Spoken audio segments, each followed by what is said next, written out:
But when he finds her, he's captivated again by her beauty and carries her off. Once more, the simple beauty of a woman has profound impact on the fate of Homer's characters. But what do we really know about Helen of Troy?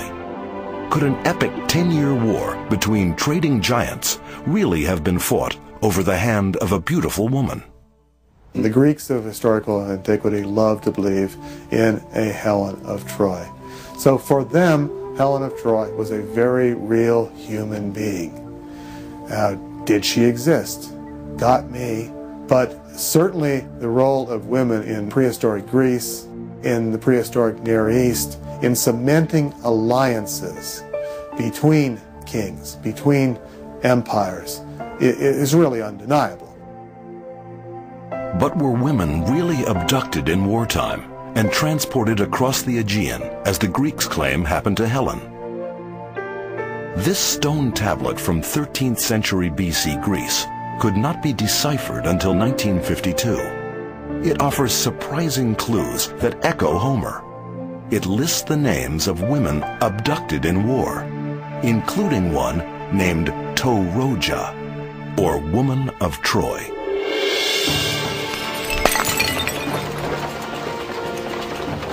Women of Troy suffer the same fate in Homer, as the city is looted and its wealth seized. Troy is then burned to the ground, erasing the civilization of King Priam. We now know there was a Troy, and that it was destroyed in the 13th century BC. But was it really burned to the ground? If so, by whom? Schliemann craved proof of it, and 45 years after Schliemann's death, Carl Blegen would finally provide it, charring between the layers of Homeric Troy, solid evidence that Troy burned.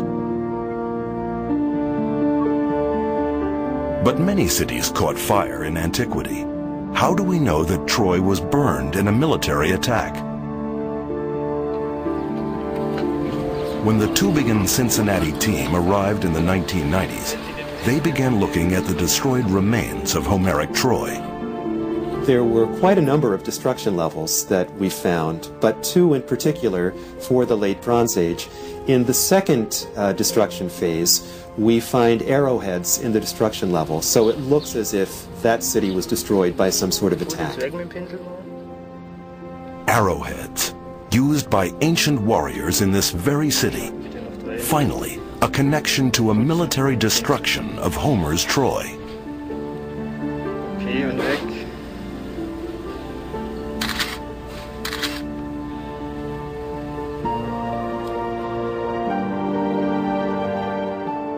Schliemann proved there was a Troy.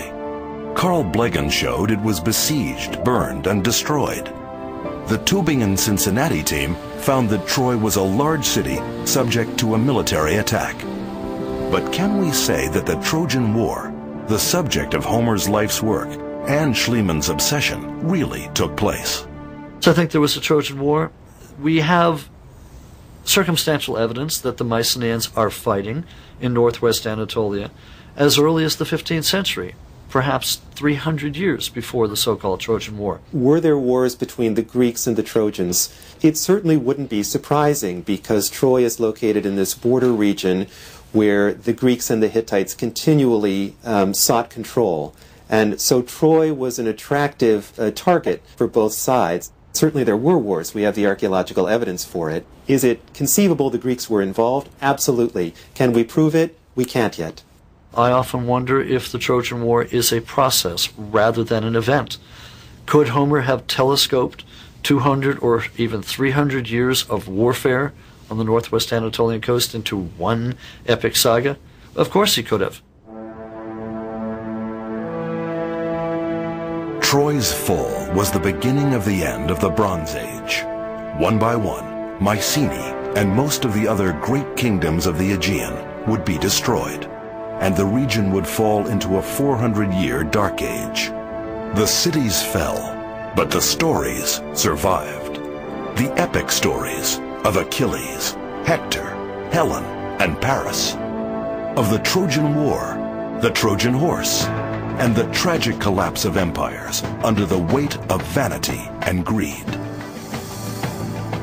Schliemann's gold moved on, residing under the rule of the Ottomans, the Nazis, and the Soviets. All of them fell in turn. Everything Schliemann touched seemed to turn to gold, but everything this gold touched seemed to fall. Yet the story of the Trojan War and Homer's Iliad does not fall. Through thousands of years, societies come and go, but romance, love, greed, war, and heroes live forever. As Hector says in the Iliad, "Let me at least not die without a struggle, inglorious, but having done some big thing first, for men to come to know of."